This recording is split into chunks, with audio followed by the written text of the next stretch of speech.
Halo semuanya, kembali lagi di Audiobooks Indonesia.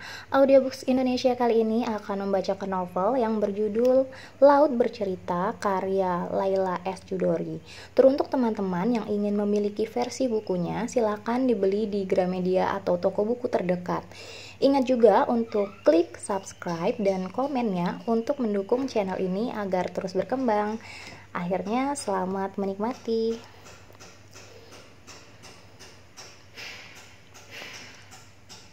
Laut Bercerita. Prolog. Matilah engkau mati, kau akan lahir berkali-kali.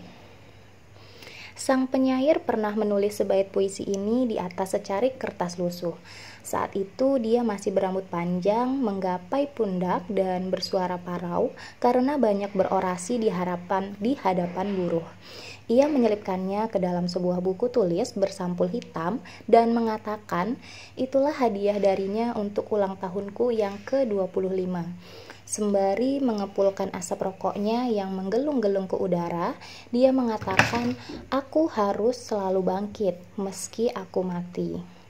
Tetapi hari ini aku akan mati. Aku tak tahu apakah aku bisa bangkit." Setelah hampir 3 bulan disekap dalam gelap, mereka membawaku ke sebuah tempat hitam kelam selama 3 bulan.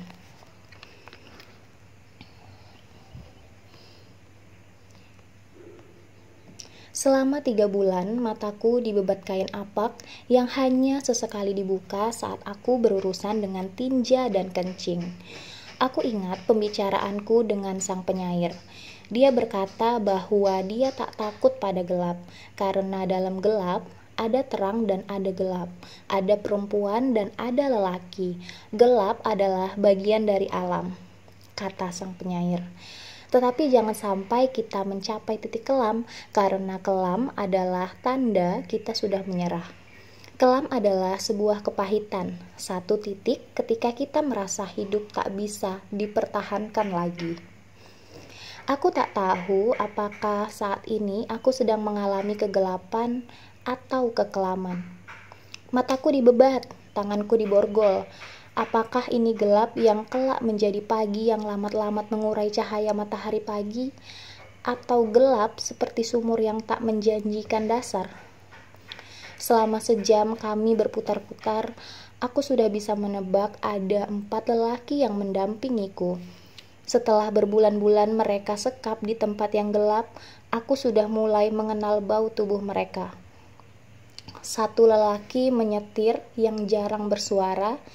Seseorang di sebelahnya jarang mengeluarkan komentar kecuali jika harus membentak kedua lelaki yang mengapit di kiri kananku di kursi belakang.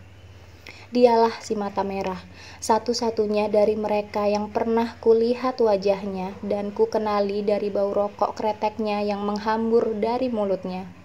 Di sebelah kanan dan kiriku pasti kedua lelaki besar yang biasa kusebut manusia pohon dan si raksasa yang mengirim bau keringat tengi.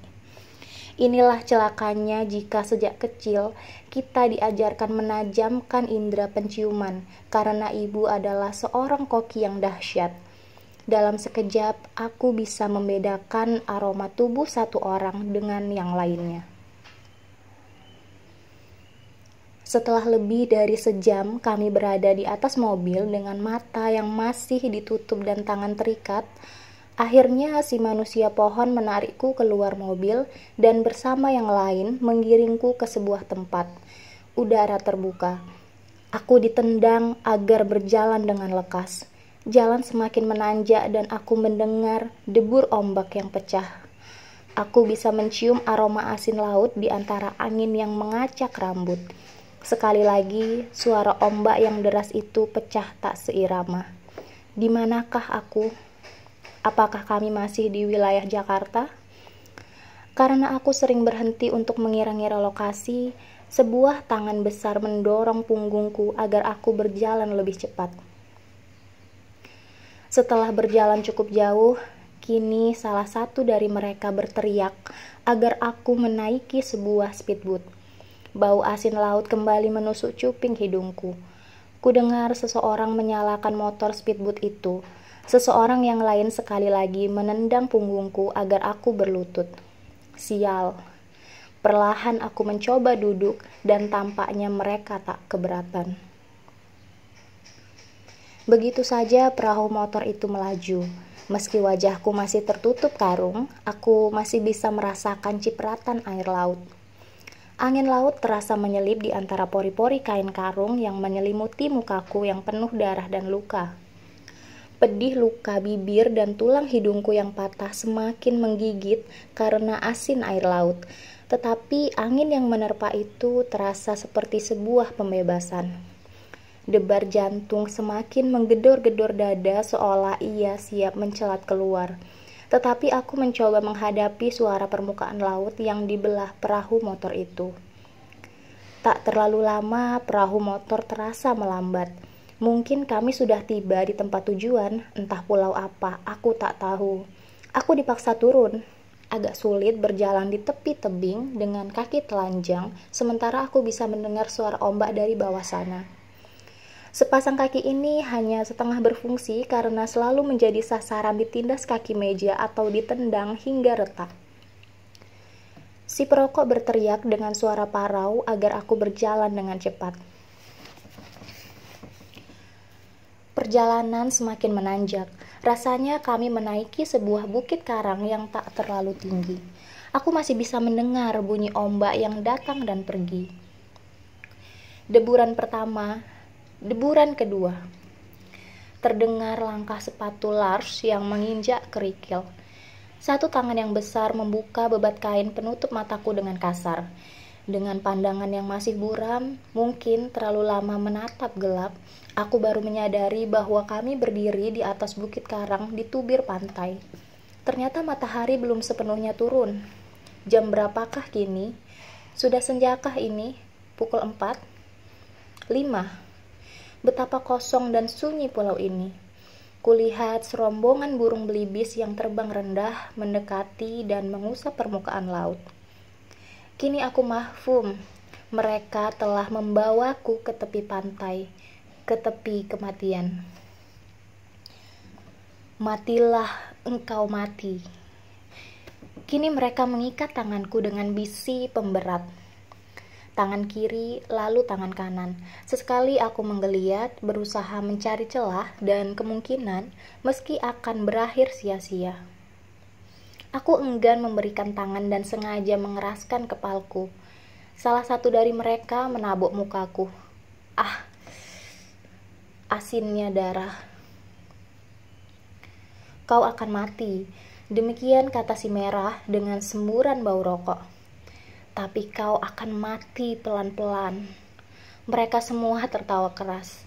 Aku mendengar kepak sayap serombongan burung, seolah mereka ingin membesarkan hatiku. Si mata merah mendorongku melangkah maju. Mereka menyerimpung kedua kakiku dengan besi hingga mustahil bagiku untuk bergerak. Akhirnya salah satu dari mereka menendang betisku. Aku tersungkur. Sekali lagi si perokok itu memegang bahuku dari belakang dan memaksaku berlutut. Tuhan, kita semakin dekat. Kau terasa semakin ingin menaungiku. Pada debur ombak yang ke-9, terdengar ledakan itu. Tiba-tiba saja aku merasa ada sesuatu yang tajam menembus punggungku. Pedih, perih, lalu belakang kepalaku. Seketika aku masih merasakan sebatang kaki bersepatu gerigi yang menendang punggungku. Tubuhku ditarik begitu lekas oleh arus dan bola besi yang terikat pada pergelangan kakiku. Aku melayang-layang ke dasar lautan. Aku selalu menyangka pada saat kematian tiba akan ada gempa atau gunung meletus dan daun-daun gugur. Aku membayangkan dunia mengalami separuh kiamat. Mungkin tak sedahsyat yang digambarkan cerita pada para orang tua, namun air laut akan naik dan merayap menutupi bumi. Manusia, binatang, dan segala makhluk hidup akan tenggelam. Karena itu, aku mengira begitu aku tenggelam, kematianku akan menghasilkan guncangan besar. Atau Mbak Dewi kali yang perlahan menarik nyawaku dari tubuh seperti seuntai benang yang perlahan-lahan ditarik dari sehelai kain tenun. Tenang tapi menghasilkan rasa yang tak seimbang. Ternyata itu hanya ilusi. Kematianku tak lebih seperti saat seorang penyair menuliskan tanda titik pada akhir kalimat sajaknya, atau seperti saat listrik mendadak mati. Hening, begitu sunyi, begitu sepi. Aku tak relevan lagi. Mungkin ini hanya imajinasi, tetapi aku mendengar cericit burung. Mungkin mereka tengah merubung dan mengangsir permukaan laut, sementara aku tenggelam ke dasar laut mengikuti sentakan besi yang memberkati kaki, yang memberati kaki. Burung-burung itu mencelupkan kepala ke dalam laut dan menjengukku, mengucapkan selamat jalan, sembari mencoba menjaga agar aku bisa mencapai dasar laut dengan tenang. Begitu saja, berkat doa para burung, aku sudah berada di dasar laut. Dan begitu saja, ketika aku merasa dirubung oleh ratusan ikan dara, ikan sersan mayor, lantas kepalaku berdebam keras di atas salah satu koral otak. Mereka, rombongan ikan itu menciumku. Mungkin merasa belas kasih kepada mayat yang begitu sia-sia. Ini pasti sebuah ilusi, karena aku mendengar alunan musik, mencium aroma masakan ibu. Aku mendengar suara Kinan berdebat dengan Daniel, suara Sunu yang mencoba menengahi, suara Anjani yang halus mengusap telinga yang kemudian tergilas oleh nyaringnya suara Asmara. Itu semua perlahan menghilang, tergantikan suara langkah bapak yang perlahan-lahan menuju dapur sambil menanyakan apa yang sedang dimasak ibu. Lalu muncul kelebatan wajah Kinan yang memandangku dengan sepasang matanya yang kecil dan menyemprotkan sinar. Lantas muncul kelebatan wajah Sunu, Alex, Daniel, dan Anjani. Entah mengapa aku melihat mereka semua di rumah hantu, di Sayegan, di pojok Yogyakarta. Semua berbaur, saling berkelebatan seperti sebuah pemutaran film hitam putih yang dipercepat. Aku merasakan arus bawah laut itu berputar-putar memelukku. Begitu erat, begitu hangat, seolah aku adalah bagian dari laut ini. Mungkin itu sebabnya ibu dan bapak memberiku nama Biru Laut. Semakin dalam, entah berapa ribu meter aku melayang menuju dasar. Dan akhirnya tubuhku berdebam melekat ke dasar laut. Di antara karang dan rumput laut disaksikan serombongan ikan-ikan kecil yang tampaknya iba melihatku. Aku menyadari, aku telah mati. Tubuhku akan berada di dasar laut ini selama-lamanya. Dan jiwaku telah melayang entah kemana. Sementara ikan-ikan biru, kuning, ungu, jingga mencium pipiku. Seekor kuda laut melayang-layang di hadapanku. Aku mendengar suara ketukan yang keras. Sebuah ketukan pada sebilah papan kayu. Bapak, Ibu, Asmara, Anjani, dan kawan-kawan, dengarkan ceritaku.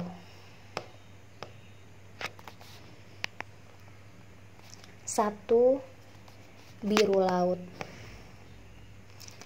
Sayegan 1991. Suara ketukan itu berirama. Aku baru menyadari bunyi ketukan halus itu datang dari jari-jari Sunu pada pintu calon rumah kami di Sayegan, di sebuah pojok terpencil di Yogyakarta. Ah, rambut Sunu masih pendek dan rapi. Tahun berapakah ini? Kawan-kawanku tampak masih muda. Aku terlempar ke masa mahasiswa ketika kami masih mencari-cari tempat untuk berdiskusi sekaligus bermalam dengan aman, jauh dari intayan intel. Peristiwa penangkapan 3 aktivis Yogyakarta 3 tahun sebelumnya masih saja terasa panas dan menghantui kami. Pintu ini terbuat dari kayu jati, kata Sunu dengan suara yakin. Dari kami berlima, hanya Sunu yang paling paham urusan bangunan. Ketika itulah aku mengajaknya bersama Kinan untuk melihat rumah ini. Lantas saja Daniel dan Alex memutuskan ikut-ikutan. Tentu saja itu bukan keputusan yang bijak karena Daniel seperti biasa akan menganggap segala di dunia ini perlu diperdebatkan. Udara yang panas bisa jadi pangkal keributan. Nyamuk yang gemar merubung kakinya sudah pasti menyebabkan kehebohan.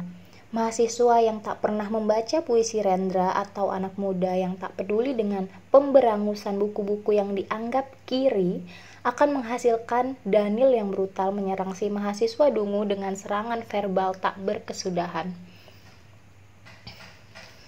Mengajak Daniel ke rumah ini sebetulnya bukan rencanaku. Itulah gunanya Kinan. Selain dia akan menjadi penentu terakhir, kami semua mengakui Kinan sering memberikan argumen paling masuk akal dalam banyak hal. Yang lebih penting lagi, Kinan berfungsi untuk menyetop kerewelan Daniel.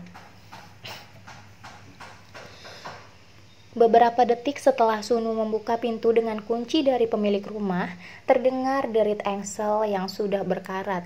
Di hadapan kami terbentang sebuah ruangan yang sangat luas dengan lantai yang tampaknya tak pernah disapu berbulan-bulan. Beberapa kursi kayu yang berserakan nampak lapuk busuk karena terkena bocoran air hujan di beberapa titik. Ada 2 buah jendela panjang menghadap ke teras dan 2 jendela pada setiap sisi kiri dinding. Sebagian besar kaca jendela itu sudah pecah. Sebelah kanan dinding juga terdiri dari 1 jendela yang sudah rusak dan sia-sia. Alex yang selalu berbicara dengan kameranya mulai memotret setiap pojok, setiap jengkal lantai dengan kotoran setebal 2 cm, setiap pintu dan jendela yang menurut Sunu terbuat dari kayu jati itu. Aku merasa Alex memutuskan merekam sudut rumah yang menarik hatinya sebelum Gusti yang matanya juga seperti lensa itu melampauinya. Persaingan kedua mahasiswa yang bercita-cita merekam dunia ini sering merepotkan kami. Alex amat hemat dalam merekam. Tapi sekali jadi, hasilnya amat jitu dan tajam.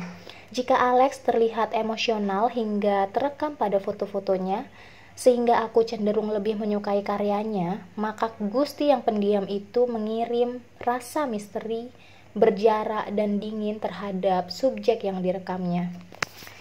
Jika Alex cukup menghabiskan setengah roll film untuk satu peristiwa, Gusti bisa menggunakan beberapa roll. Terdengar lenguhan Daniel yang mencoba menebak-nebak manusia di zaman apa yang terakhir menempati rumah itu.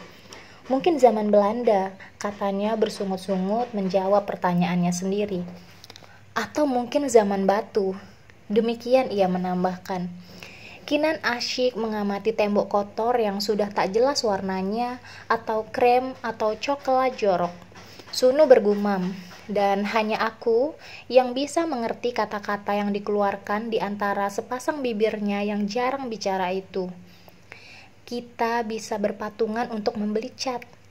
Kinan seolah tak mendengar ucapan Sunu atau lenguhan Daniel yang mirip suara kerbau karena lebih sibuk mengusap-ngusap tembok seolah permukaan tembok kotor itu adalah hamparan kain sutra. Ruang besar ini bisa kita gunakan sebagai tempat diskusi. Pasang tikar saja. Aku mencoba mengatasi suara gerundelan Daniel yang kini mencoba menyodok-nyodok sarang laba-laba di pojok plafon dengan menggunakan sebatang kayu yang semula tergeletak di pojok ruangan. Sunu kelihatan tak peduli komentar Daniel. Dia membuka pintu ruangan yang terletak tepat di sisi kiri belakang. Aku membuntuti Sunu dan rasanya kami sama-sama langsung tahu ruangan besar itu harus kami sulap menjadi sekretariat, tempat kami kelak melakukan kegiatan administratif untuk diskusi dan rencana gerakan. Gerakan mahasiswa Winatra sudah dideklarasikan secara serentak di beberapa kota. Kaki rasanya gatal jika kami hanya berdiskusi sepanjang abad tanpa melakukan tindakan apapun. Tiba-tiba terdengar suara jeritan Daniel. Sunu berlagak tuli karena sibuk mengetuk-ngetuk dinding ruang depan. Artinya, akulah yang bertugas mencari tahu sumber keributan Daniel. Begitu ku masuki lorong yang menghubungkan ruang depan dengan belakang, cuping hidungku diserang aroma pesing yang memualkan. Suara Daniel semakin nyaring. Ternyata ada 3 buah kamar mandi kecil dan toilet yang selama ini tampaknya digunakan orang-orang yang lalu lalang karena mengetahui rumah ini tak ditempati. Daniel menyumpah-nyumpah dan mulai menjabarkan teori mengapa Indonesia tak akan pernah maju. Karena masyarakat kita tak menghargai kebersihan dan masih senang membuang sampah sembarangan. Dia menjawab pertanyaannya sendiri. Kita bisa membersihkan ini. Demikian Kinan mencoba menyetop gerutuan Daniel dengan segera menyiram kamar kecil yang luar biasa pesing itu dengan selang air. Keran air ternyata berjalan dengan baik. Aku meninggalkan keduanya yang masih beradu pendapat dan menjenguk dapur di belakang yang menghadap kebun. Pemilik rumah ini bahkan meninggalkan sebuah kompor, sebuah lemari piring, dan sebuah meja makan yang mungkin lebih sering digunakan untuk mengolah bahan makanan. Aku rasa kita ambil saja laut. 6 juta rupiah setahun, jauh lebih murah daripada film kecut, kata Kinan mengingat harga sewa di tempat kami sebelumnya. Ini tempat busuk, cari yang lain saja, kata Daniel dengan wajah masam. Lokasi sangat jauh dari mana-mana, banyak yang harus direnovasi, dan sudah jelas kita tak punya dana sebesar itu. Belum lagi julukan masyarakat setempat. Apa julukan rumah ini, Dan? Kinan bertanya menyembunyikan senyumnya. Rumah hantu. Mereka bilang setiap malam Jumat ada hantu yang tidur-tiduran di sini. Alex menyela sambil terus memotret dapur, atau mungkin lebih tepat untuk menamakannya bekas dapur. Tentu saja kami tak peduli dengan hantu yang tidur-tiduran pada malam Jumat, atau mungkin hantu yang memasak mie instan pada malam Senin. Kami juga tak peduli betapa kotornya dan berantakannya rumah ini, kecuali Daniel yang super bersih dan sedikit manja itu, karena pembagian tugas untuk bebersih selalu ketat dan rapi. Kami semua mematuhi pembagian kerja itu sehingga tak sulit membayangkan rumah besar atau rumah hantu zaman Belanda ini akan menjelma sebagai sekretariat sekaligus tempat kami menetap.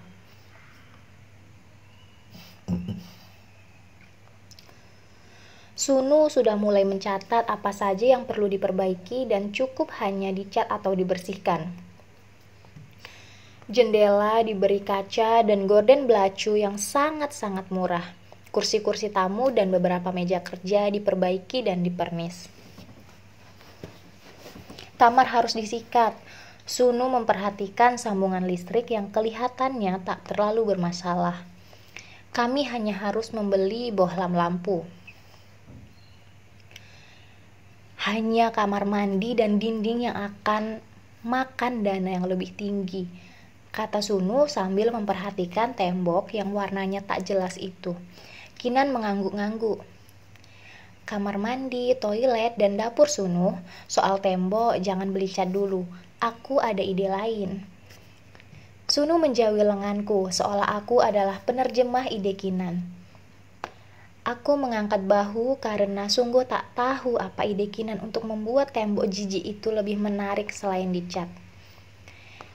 Daniel menghampiri Kinan dan Sunu lalu menyodorkan sehelai kertas dengan wajah datar. Untuk apa, Dan? Coba gambarkan peta bagaimana seseorang yang berangkat dari kampus bisa mencapai rumah ini.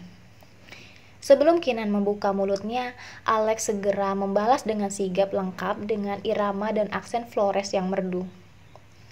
Jalan Godean terus saja sampai pasar, lalu belok kanan ke arah utara. 5 kilometer nanti bertemu perempatan, kau akan menemukan sebatang pohon beringin. Belok kiri 300 meter dari sana masuklah ke desa PT. Jalan terus melalui sekolah taman kanak-kanak yang berpagar merah, terus saja mengikuti jalan yang menurun. Nanti masuk lagi ke gang yang agak sempit, terus saja. Nah, rumah di sebelah kiri dengan patokan sebuah pohon beringin lain yang jauh lebih besar dan sudah tua dan akar yang menggapai tanah. Jawaban Alex bukan menangkan Daniel, tapi malah membuat wajah Manado yang putih itu menjadi merah. Itu artinya darahnya naik ke ubun-ubun. Selain begitu, banyak hal yang harus diperbaiki. Daniel mempersoalkan bagaimana bisa mencapai rumah hantu itu jika untuk mengucapkan arah jalan saja sudah makan waktu 15 menit.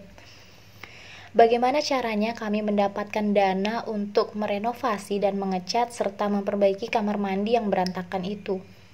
Bagaimana caranya kami bisa menyampaikan informasi kepada kawan-kawan bahwa kini diskusi dan sekretariat mahasiswa Winatra sudah pindah ke tengah hutan desa PT? Daniel mengucapkan itu seperti seorang aktor teater yang tengah membacakan monolog di atas panggung. Kinan menjawab monolog panjang itu dengan tenang. Soal perbaikan serahkan pada Sunu dan aku. Kau tak perlu pusing. Perkara julukan rumah hantu itu bagus, karena itulah yang menyebabkan sewa rumah ini jadi murah sekali. Soal jarak dan keruwetan arah, Kinan menatap wajah Daniel yang tampaknya belum puas berteater. Justru itu kelebihannya, karena rumah hantu ini tersembunyi, kita akan aman. Rasanya para lalat itu akan sukar menemukan desa ini.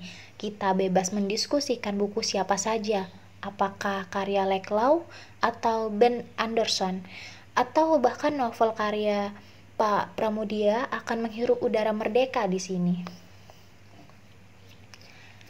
Tiba-tiba saja Daniel terdiam.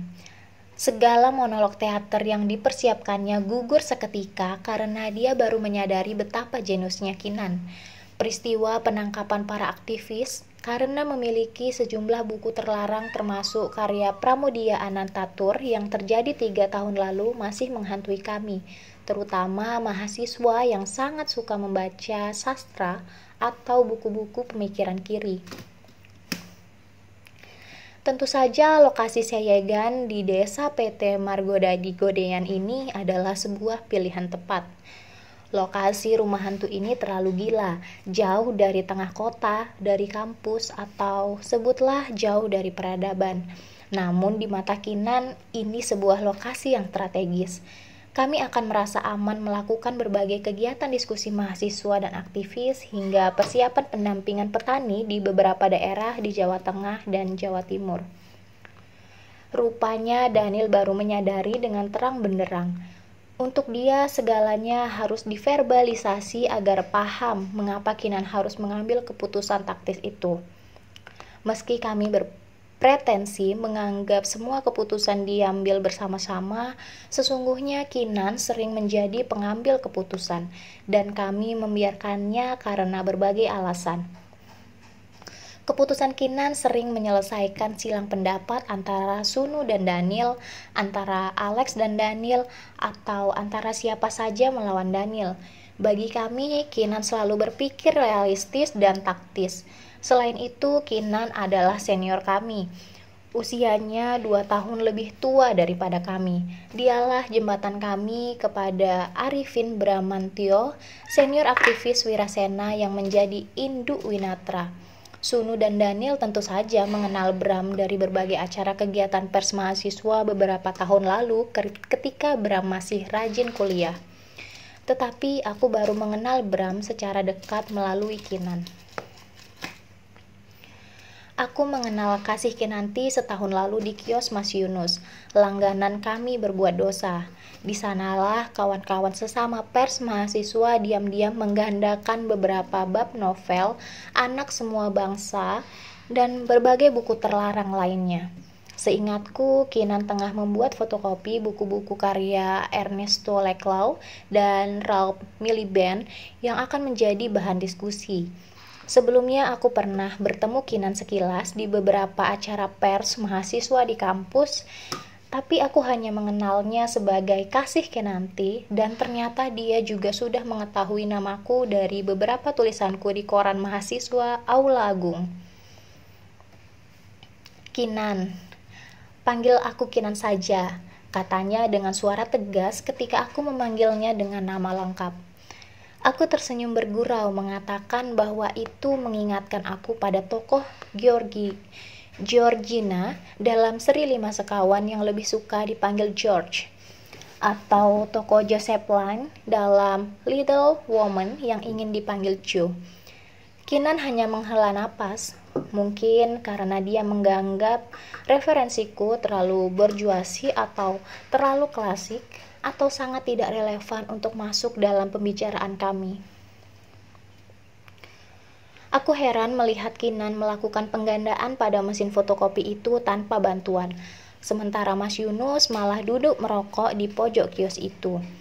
Mas Yunus hampir seperti bagian dari lingkaran kelompok mahasiswa yang gemar membuat fotokopi barang terlarang, seperti buku-buku kiri, buku karya sastrawan Amerika Latin yang sedang digemari anak muda di Indonesia yang membuat aparat pemerintah gatal-gatal, hingga buku porno yang biasa digandakan oleh anak-anak SMA yang terdiri dari murid yang hormonnya baru meledak.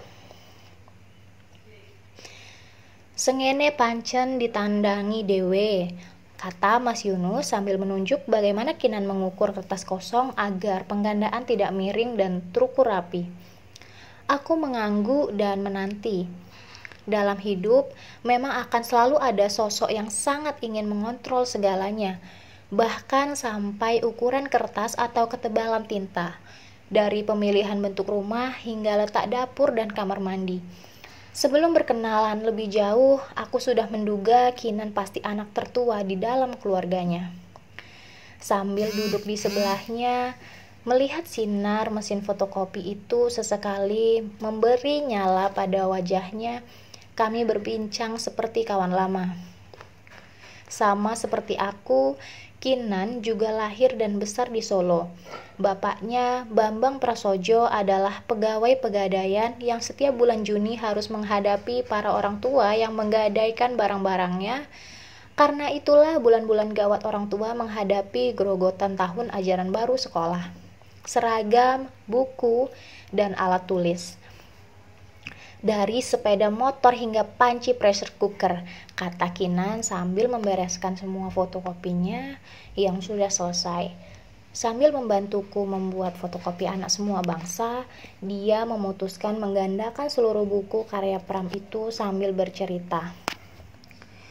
Menurut Kinan, dia tak akan pernah melupakan para ibu yang akhirnya harus merelakan apapun barang terakhir yang mereka miliki tergadai karena pada akhirnya tak mampu membayar kembali. Mereka menetap di sebuah kompleks pegawai pegadaian di Jumapolo, cukup jauh dari tempat tinggal kami di Lawean.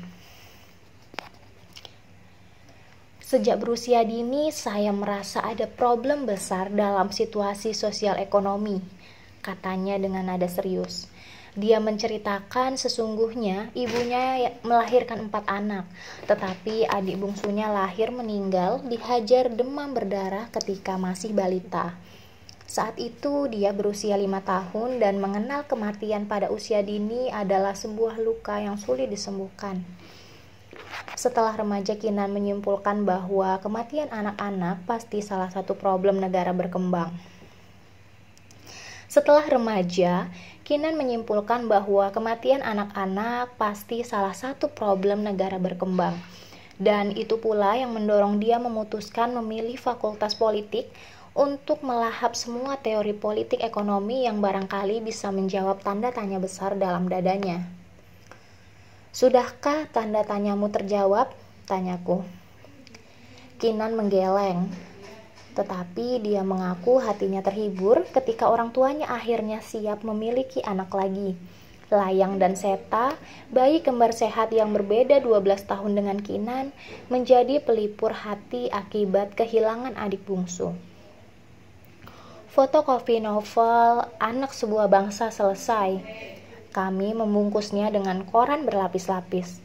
Aku betul-betul ingin tahu apa yang ingin dia lakukan dengan teks Miliband dan Leklow yang rumit itu.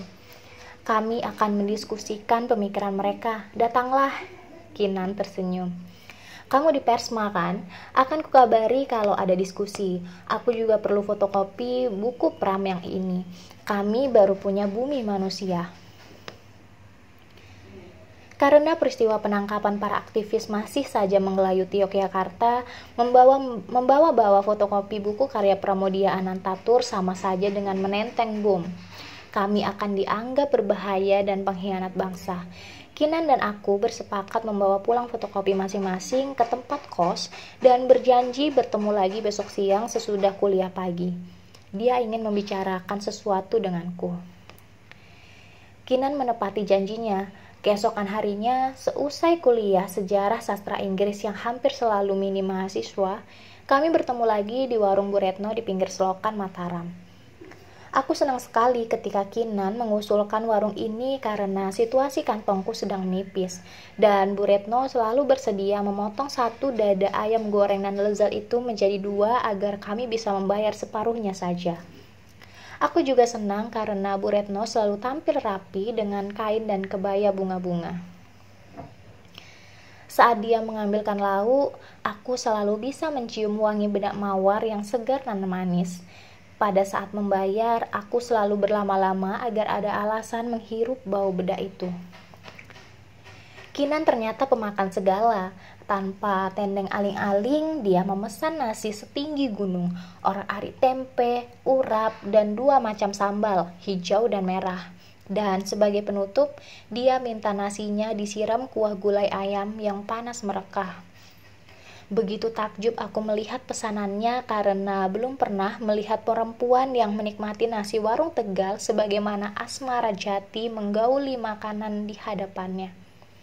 Tanpa sungkan, tanpa malu. Kok diam? Ayo pesan, katanya sambil mengunyah dengan asyik. Aku memesan nasi dan lauk yang sama, kuah dan sambal dan terkadang urap gratisan karena Bu Retno yang baik hati. Lantas duduk di sampingnya. Kangen tengkleng ya? Katanya melihat aku meminta kuah gulai yang begitu banyak hingga menyiram seluruh nasi. Aku tersenyum. Tengkleng buatan ibuku tak ada tandingannya. Sejak kecil, Asmara dan aku ikut membantu memasak, kataku. Nama adikmu Asmara, bagus sekali. Aku mengangguk. Kinan tampaknya paham aku tak terlalu agresif dalam menceritakan diri sendiri. Sembari terus makan, Masya Allah dia minta tambah nasi. Kinan terus-menerus menanyakan tentang Asmara Jati yang kukatakan adalah adik tingkat lakunya. Kinan terus-menerus menanyakan tentang Asmara Jati yang kukatakan adalah adik yang tingkah lakunya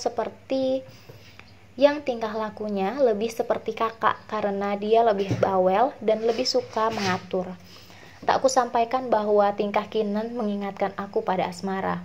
Tentang ibu yang pernah mengatakan karakter kami seperti langit dan bumi meski berasal dari rahim yang sama.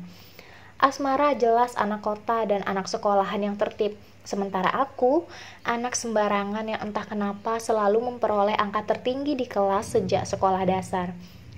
Sejak kecil, Asmara sering menyatakan ingin menjadi dokter atau pengacara. Profesi yang keren sekaligus membantu orang, sedangkan aku tak tahu ingin menjadi apa. Dengan nyaman, aku menjawab pertanyaan tentang kerja bapakku sebagai wartawan harian Solo. Beliau yang mengajarkan kami berdua sejak kecil untuk mencintai bacaan, kataku. Kami melahap semuanya, dari koran hingga buku-buku, dari komik wayang hingga buku-buku klasik karya semua penulis Eropa dan Amerika Latin yang sudah diterjemahkan ke dalam bahasa Indonesia. Kuceritakan juga tentang keputusan keluarga kami untuk pindah ke Jakarta karena pekerjaan bapak yang menyebabkan lebih banyak akses pada buku-buku bacaan yang tak tersedia di Solo atau Yogyakarta. Tapi ongkos pindah kota itu adalah aku kehilangan kawan-kawan.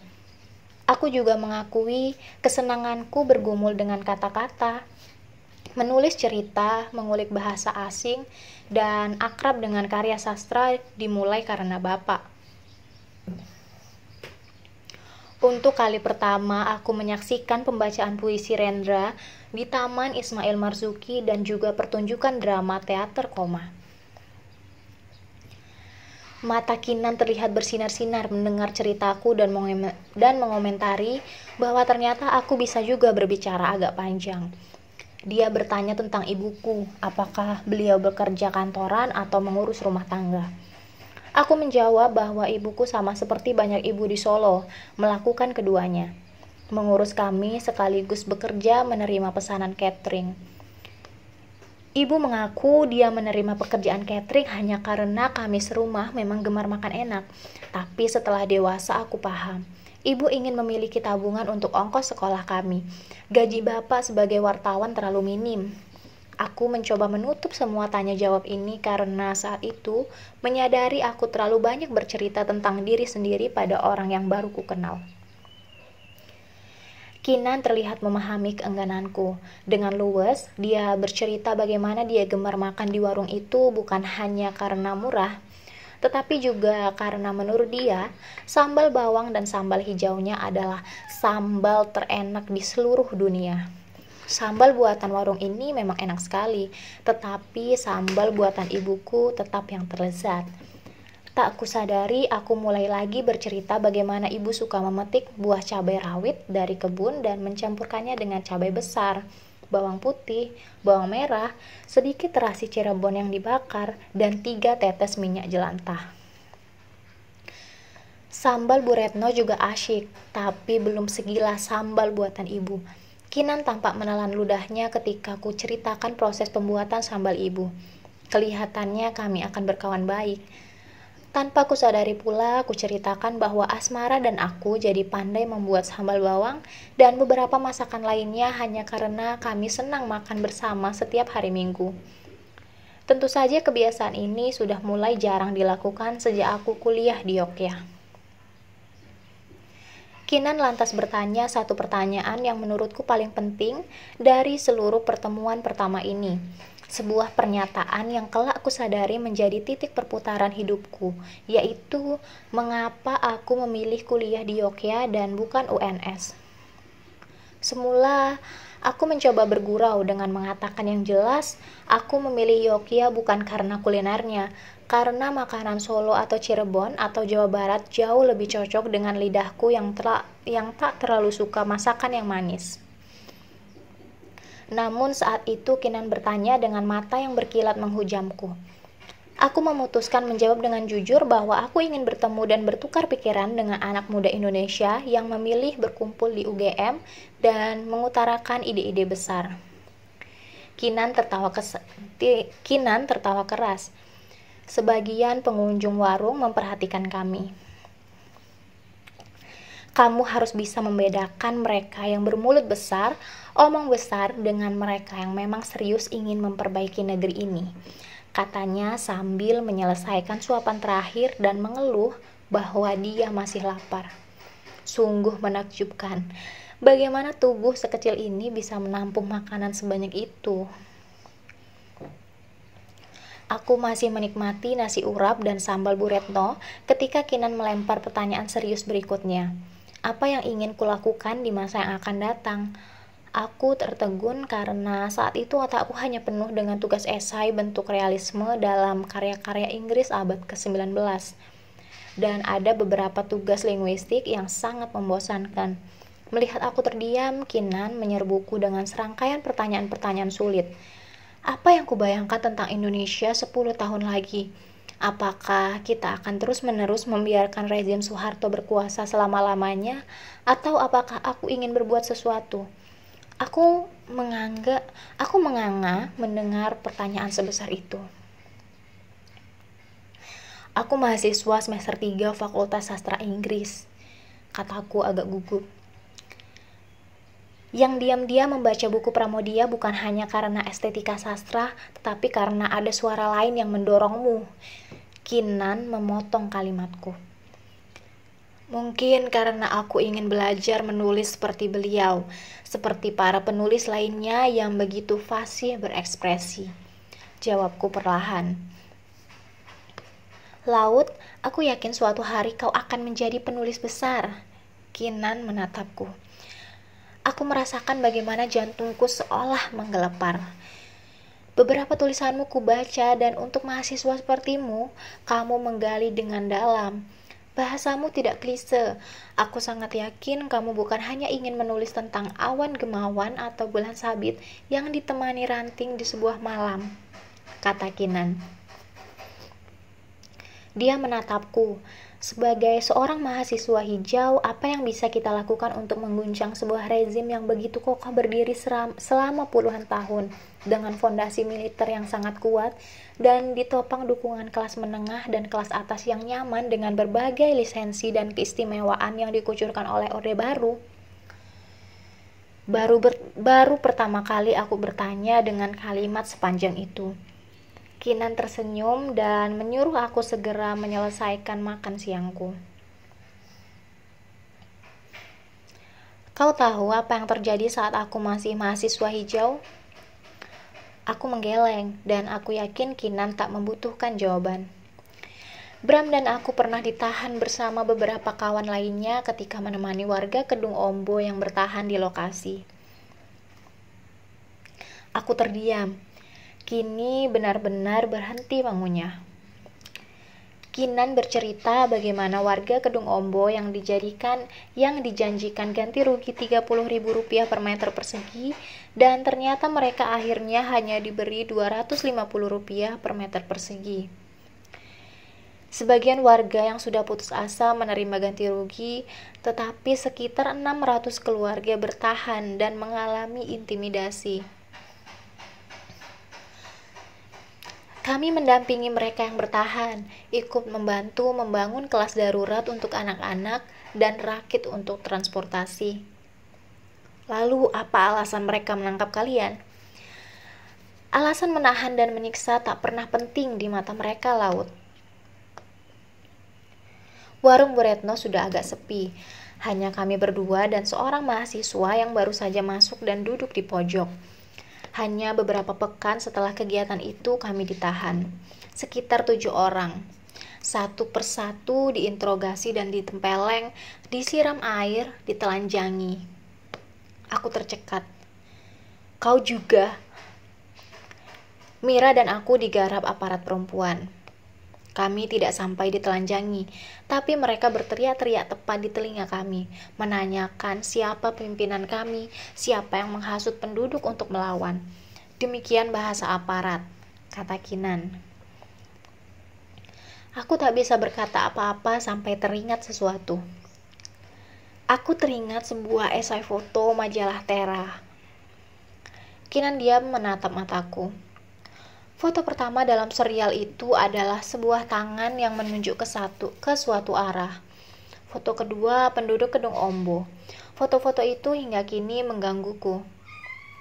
Kinan tersenyum. Ya, aku ingat bahkan wartawan yang kesana pun sering dibuntuti intel. Tiba-tiba saja mata Kinan menangkap seseorang di pojok warung. Tama? Ayo gabung. Mahasiswa tadi yang di pojok dan tengah asik dengan nasi campur Bu Retno mengangkat wajahnya yang penuh jejak kumis dan jenggot belum dicukur.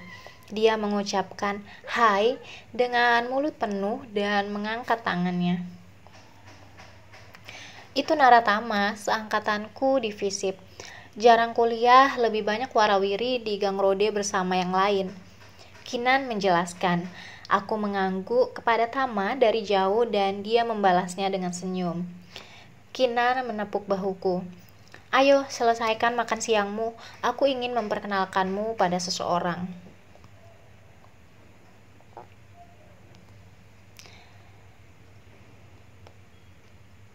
Halaman 27 dan seterusnya akan dilanjutkan di video berikutnya. Terima kasih.